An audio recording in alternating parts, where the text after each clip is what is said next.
বন্ধুরা, ব্রা কাট ব্লাউজ 30 থেকে 32 সাইজের ব্রা কাট ব্লাউজটা আমি তোমাদের থিওরিক্যাল দেখিয়েছি। এবার আমি তোমাদের কাগজে কাটিং করে দেখাবো। তো চলো আমরা 30 থেকে 32 সাইজের ব্রা কাট ব্লাউজটা আমরা এখানে কাটিং করে, আগে ড্রয়িং করে তারপরে কাটিং করে আমি সম্পূর্ণ ভিডিওটা তোমাদেরকে দেখিয়ে দিই। তো চলো আমরা এখানে আর সময় নষ্ট না করে আমরা ড্রয়িংটা করি। তো প্রথমে দেখো, আমাদের এরকম ভাবে ভাঁজ করে আমি একটা পার্ট নিয়েছি এরকম ভাবে। তো আমাদের কাটিং করার আগে একটাই জিনিস মনে রাখতে হবে যে ছাতি যা হবে তার থেকে আমরা আরো এক্সট্রা 2 ইঞ্চি নেব, আর ঝুল আমাদের যা হবে তার থেকে আরো এক্সট্রা 2 ইঞ্চি আমরা নেব। এইটা মনে রেখে আমাদের ড্রয়িংটা শুরু করতে হবে। তো দেখো আমাদের এখানে ঝুল আছে টোটাল, এটা আমরা করছি দেখো 30 থেকে 32 সাইজের আমরা ব্রা কাট ব্লাউজ আমরা এখানে ড্রয়িং করছি। তো প্রথমে দেখো ঝুল আছে আমার এখানে 12.5 ইঞ্চি, আর তার থেকে আমি আরো 2 ইঞ্চি বেশি নিয়েছি। তাহলে এটা আমার ঝুল নেওয়া হয়ে গেল। এবার আমি এখান থেকে সোজা দাগ টেনে দিলাম। তারপরে এবার কিসের মাপ নেব? এবার নেব পুটের মাপ। তো আমার এখানে পুট আছে কত? 5.5 ইঞ্চি। এই যে আমার এখানে 5.5, তো আমি 5.5 মার্ক করলাম। 5.5 ইঞ্চি আমার পুট আছে, 5.5 ইঞ্চি পুট নিয়েছি। আর মোহরা আমি নেব 6 ইঞ্চি। তো আমি 6 ইঞ্চিতে মার্ক করেছি, করে দেখো আমি এরকম ভাবে লাইন আমি এখানটায় টেনে দিলাম। তাহলে এইটা আমি এখান থেকে এইটা পুটের মাপ নিলাম, আর এইখান থেকে এইটা মোহরার মাপ নিলাম। এবার আমি নেব কি ছাতির মাপ। তো ছাতি আমার এখানে আছে কত? 7.7। তার মানে কি 7.7 মানে এইটা আমার 7 ইঞ্চি হয়েছে। আর 7.5 থেকে একটু বেশি, দেখো 7.5 থেকে একটু বেশি মানে 8 থেকে, দেখো 8 থেকে আমি একটু কম নিয়েছি। তো এটা আমার ছাতির ফিটিংস মাপ। আমরা এখান থেকে আরো 2 ইঞ্চি আমরা বেশি নিলাম। দেখো এই যে ছাতি, এটা আমার ফিটিংস মাপ, আর এখান থেকে আরো 2 ইঞ্চি বেশি নিলাম। নেওয়ার পরে দেখো এখান থেকে 1.5 ইঞ্চি এইদিকে বাইরের দিকে মার্ক করবে। করে দেখো এইখান থেকে আমরা কত নিয়েছিলাম? মোহরা 6 নিয়েছিলাম, তাহলে 3 একটা মার্ক করবে। করে এখানে মোহরার শেপটা এরকম সুন্দর করে দিয়ে নেবে। দেখো আমি এখানে মোহরার শেপ দিয়ে নিয়েছি। এবার আমি কিসের মাপ নেব? এবার নেব কোমরের মাপ। কোমর আছে আমার 7.5 মানে 7.5 ইঞ্চি। তো এখান থেকে আমি কোমরের মাপ দেখো এখানে 7.5 ইঞ্চি দিয়েছি, আরো এক্সট্রা আমি 2 ইঞ্চি বেশি নেব, তার মানে 9.5 ইঞ্চি। নেওয়ার পরে দেখো আমি এখানটায় এরকম ভাবে লাইনটা মিলিয়ে দিলাম। এখান থেকে এই পর্যন্ত আমার পুট কত ছিল? 5.5 ইঞ্চি। তো 5.5 ইঞ্চি থেকে আমি গলা চওড়া নিয়ে নিচ্ছি 2.5 ইঞ্চি। 2.5 ইঞ্চিতে দেখো আমি গলা চওড়া নিয়ে নিয়েছি। এবার আমার গলার লম্বা আছে কত, অর্থাৎ ডিপ আছে কত? 6.5। তো আমি এখানে 6.5 মার্ক করলাম। করার পরে এদিক থেকে দেখো আমি এখান থেকে নিয়েছিলাম 2.5, আর এখান থেকে আমি নেব 3.5। 3.5 দাগ দিলাম, দিয়ে আমি সোজা লাইন টেনে দিলাম। এবার দেখো এখান থেকে এইটা আমি 2.5 নিয়েছি, এখান থেকে এটা আমি 3.5 নিয়েছি। কেন নিয়েছি? 1 ইঞ্চি বেশি নিয়েছি। কেন? গলার শেপটা আমার সুন্দর রাউন্ড হবে। দেখো এই যে সোজা এখানে মিলিয়ে দিলাম। দিয়ে দেখো এরকম ভাবে শেপটা এরকম সুন্দর করে এরকম ভাবে দিতে হবে, তাহলে দেখো গলাটা আমার এরকম সুন্দর গোল রাউন্ড গলা হবে। তো এখানে আমার গলা নেওয়া হয়ে গেল। গলা এখানে চওড়া, এখানে ডিপ নিয়ে আমি এখানে শেপ দিয়ে দিলাম। এবার আমরা কি করব? এবার আমরা এই নিচ থেকে এলের মাপ নেব। এলের মাপ আমরা কত নেব? এলের মাপ নেব 3.5 আর 2.5। তো আমার এইখান থেকে আমি বলেছিলাম নিচ থেকে আমরা এলের মাপ নেব। তো নিচ থেকে এলের মাপ আমাদের 3.5, আর এইদিকে কত নেব? এইদিকে নেব 2.5।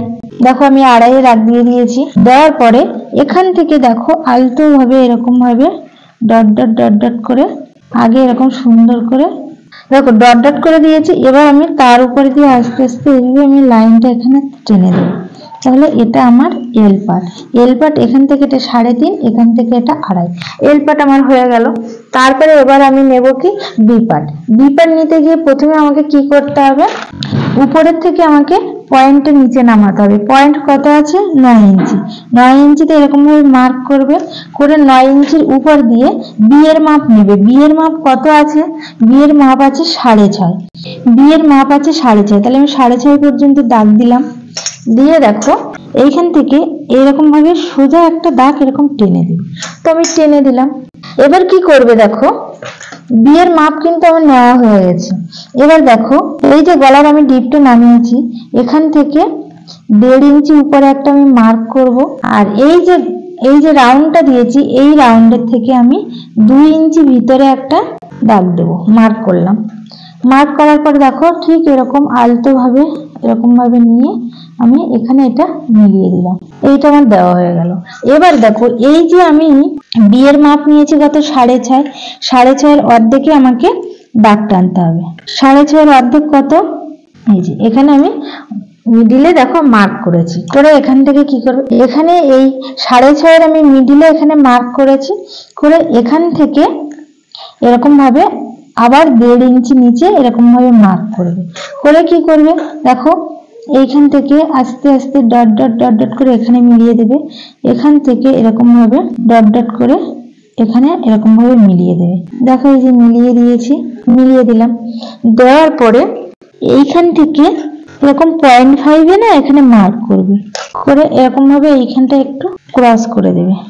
দেখো এখানে আমার বি পার্ট হয়ে গেছে, এল পার্ট হয়ে গেল, বি পার্ট হয়ে গেল। এবার আমরা পি পার্ট বের করব। তো পি পার্ট আমরা কিভাবে বের করব, আমি বলেছি এইখান থেকে বি পার্ট যা হবে পি পার্ট তার থেকে 1 ইঞ্চি বেশি হবে। তাহলে বি পার্ট আমার এখানে কত হয়েছিল 6.5।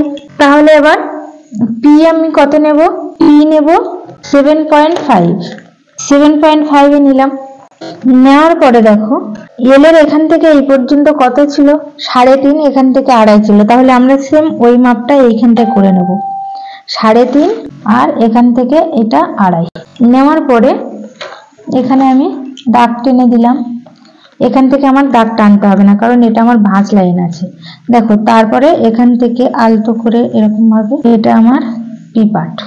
দেখো এইখানে এরকম পি পার্ট বের করার পরে তুমি এইখান থেকে 1/2 ইঞ্চি আর এই দিক থেকে 1/2 ইঞ্চিতে আবার মার্ক করবে।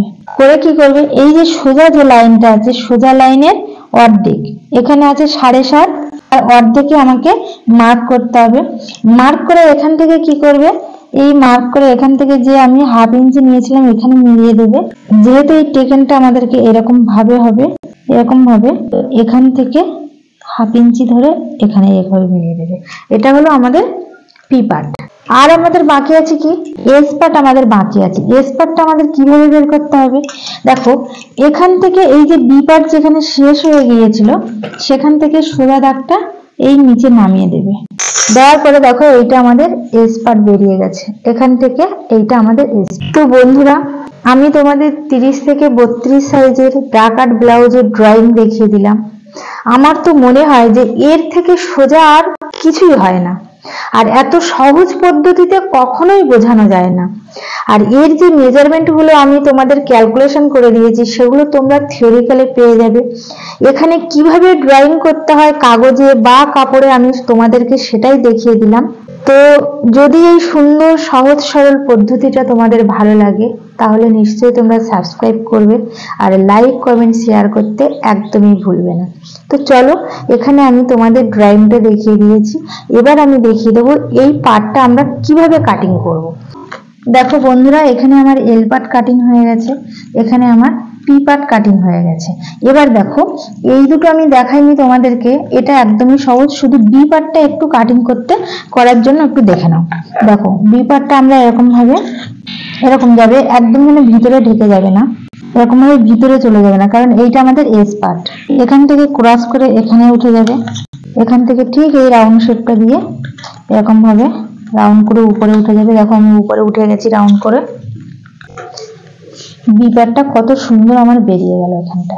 এবার আমি এস পার্টটা কাটিং করে নেব।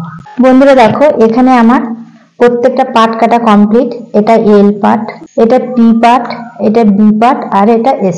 আমাদের কিন্তু সেলাই করার সময় দেখো বি পার্টের এই ছোট দিকটা, পি পার্টের এই ছোট দিকটা একদিকে হবে, আর এল পার্টের এই বড় দিকটা এই দিকে হবে। তো বন্ধুরা এই পর্যন্ত। আর আরেকটা কথা বলি, আমি এখানে সম্পূর্ণ সূত্র ধরে বলে দিয়েছি, আর যদি সামান্য ছোট বড় হয় সেটা দেখো সবাইয়ের বডির একটু ছোট বড় সামান্য হতে পারে, কিন্তু একটা জিনিস তোমরা মনে রাখবে যে সব সময় একটু বড় করে কাটিং করা ভালো, কারণ বড় যদি কাটিং করা হয় তাহলে কেটে সেটা ঠিক করে নেওয়া যায়, কিন্তু ছোট হলে কিন্তু মুশকিল। তো আমি তোমাদের সম্পূর্ণটা বলে দিলাম। বন্ধুরা, আমার এই ভিডিওটা যদি ভালো লাগে তোমরা সাবস্ক্রাইব করবে, আর যারা আমার নতুন বন্ধু তাদেরকে বলবো তোমরা শুধু দেখে চলে যেও না, প্লিজ তোমরা সাবস্ক্রাইব করো।